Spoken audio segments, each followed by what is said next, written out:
Appreciate doing that for us. Got it. All right, folks. Huge win for school choice in Arizona. Last week, the Arizona state government passed a groundbreaking bill allowing all students from kindergarten to high school graduation access the state's 2011 Empowerment Scholarship Account program. Now, the program provides Arizona students of all income brackets with more than $6,000 in annual education scholarships that can be used to cover any sort of school-related expense, including private school tuition, school material expenses, and private tutoring. This move, folks, puts the control over kids' education back in the hands of the parents, where it belongs. Basically, the dollars that you pay in taxes to educate your children are now at your discretion as a parent. You decide which educational institution that your tax dollars go to. Now, once Arizona Republican Governor Doug Ducey signs the expansion into law, Arizona will regain its most expansive ESA distinction because the vouchers will be available to all students, regardless of what type of school they've been attending. Now, Governor Ducey said the bill establishes Arizona as the gold standard of educational freedom, tweeting in celebration, "Our kids will no longer be locked in underperforming schools. Today, their future success is unlocked." Abe Hamadeh is a candidate for Arizona Attorney General, and he joins us now. Abe, this is huge. I mean, this is like one of the biggest things for school freedom I ever. When I saw this bill come out, I was like, finally, parents are in charge. What say you? Exactly right, Carl. So, COVID really exposed a lot of what was going down at the school level. Talking about the COVID mask requirements and also teaching critical race theory in schools. And now we finally empowered parents and the students to actually take control of their education.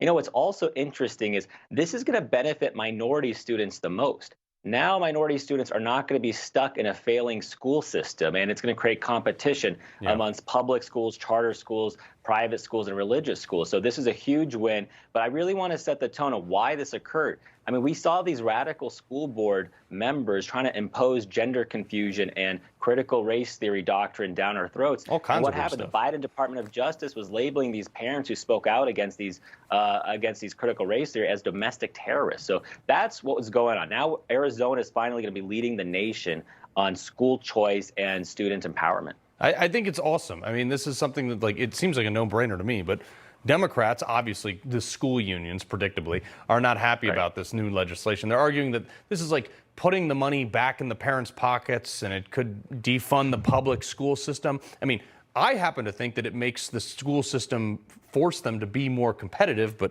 again, what do I know?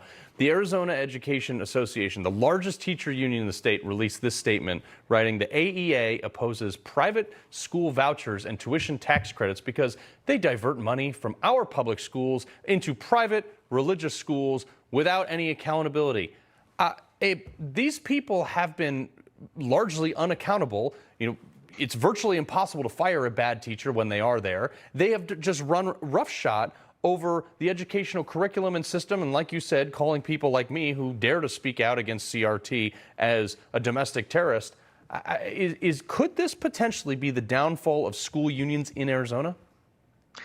Absolutely, and hopefully not just Arizona. I think Arizona is just leading in the entire country. I think this is a good model that we're going to take across the country. So, the education unions and the teachers unions right now, they're worried, not just because of this, but they're worried that parents now have an inside look on what's going on in the classrooms. And COVID really exposed a lot of it. And now finally, as I mentioned, the Democrats want to spin this one way, just like they're trying to spin the whole Roe v. Wade decision as well, the Dobbs decision.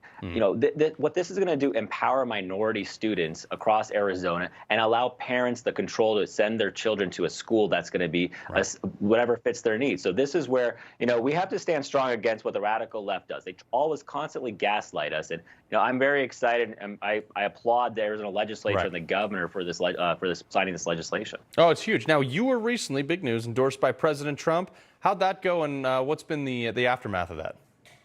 Yeah, so Carl, I was endorsed by President Trump. He called me on his birthday, which was a great honor. And he gave me the best gift he could on his birthday. So, our campaign is, it's been a rocket ship since. And, besides being endorsed by President Trump, we also received the endorsement of Senator Rand Paul. But, we're on our way to winning this primary. Then hopefully, we're going to take on the radical left this November because, as just watching your show, the segment, I mean, we're begging Europe for baby formula right now. We can't even get fireworks to celebrate our own birthday on July 4th. Yeah, no, it's crazy. Abe Hamadeh, good luck. Thank you very much for being here.